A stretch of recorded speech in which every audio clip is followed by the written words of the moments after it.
right, guys. It's really good to see that you guys are working. We saw a lot of great stuff. Ms. Coughlin and I have both been really excited about some of the work that y'all have done so far. Today's video is for Thursday, which is the IXL assignment, U.3 arc length. So every single formula should be arc length. You can watch a quick 3-minute video just to review that concept. I also posted a picture of one that has the arc length actually given to you, and you have to work backwards to solve for theta. So that's a possibility. They might have something like that. You can type it in your calculator like so and use shift solve, or there is a link that I just found. You might be already familiar with it, called Equation Calculator at Symbolab. If you type it in and solve it the same way our calculator would do, it will solve it for you. So that saves that effort if you don't have a Casio. Just feel free to use that. But this is one of the basic ones that they give you. You plug in your radius, you plug in your theta. It would look something like this on our calculator. Just so you know, all answers on this would be in exact answer format. So you would have to type in exactly the answer, no rounded decimals. So you would have 1/4 pi as your answer. And we got it right, again, because that is our exact answer. Okay, so that is the basic one. I'm sure that's not where people are going to have problems. So what's cool on the teacher side of IXL is I can jump a level and make it a little bit harder. So let me go to the next level. This is the kind of problem that I think people are gonna struggle with, okay? Normally we plug in two things, the radius and theta, okay? On this, we do not have the radius. Sorry, that's my son. Play still and get wet because the other wants to get wet still. Preston's upset. He wants to play in the water still with his dad. All right, so the diameter is 8 miles. We do not use diameter. Sorry, y'all. We use radius. So if the diameter is 8, how do we get the radius?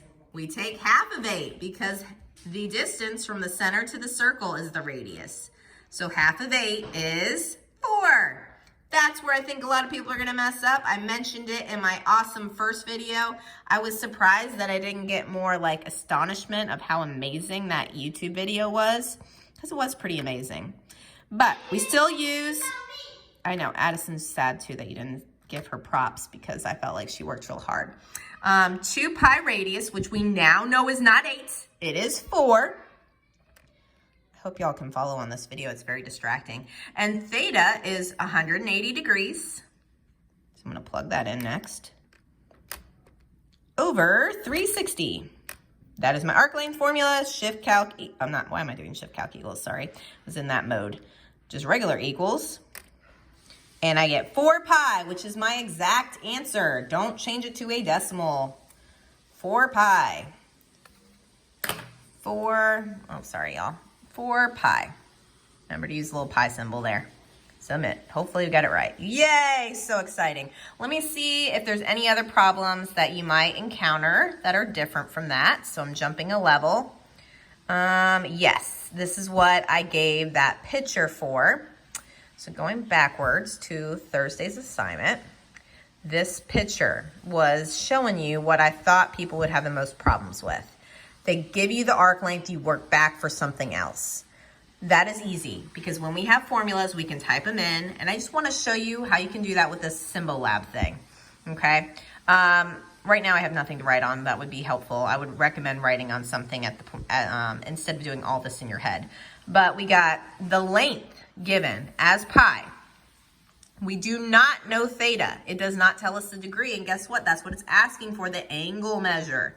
So that's our x. And they also confuse us because they give us the diameter, and we never use the diameter. We always use the radius. So half of the diameter would be the radius. All right, lot to take in. Let me go back to the cool calculator. This is what you can see if you don't have a Casio. Casio would be quicker. First, arc length. I'm going to write that down. It's pi. So I'm going to put pi in. There's a pi symbol. And then I put in an equals because this is an equation. I already know the arc length. That's not normally the case. I know there's a fraction. I know there's a 2. There's a pi. I know I use parentheses when I plug in something. So my radius they gave me, remember the diameter is 8, so the radius would then be half, which is 4. Take 8 and divide by 2, and that's how you get 4. Theta, I don't know. All over 360. Finally, get the answer. When I press go, looks just like how our calculator would show it. It actually tells us x is 45 degrees. So that's my answer. If I can scroll down, maybe. With one hand, it's a little harder. Okay. Okay, 45 degrees. And I should get it right. Better. Yay. That's the only type of problems I thought maybe people would get stuck on. This is the same type of problem where you have to find theta. Theta would be x.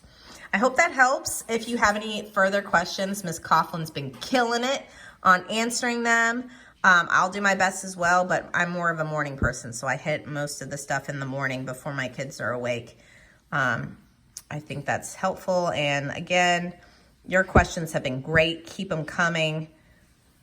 I think that's about it. Just so you know, I'm not going to put any zeros in the grade book until Friday, but we are already starting to put grades in there.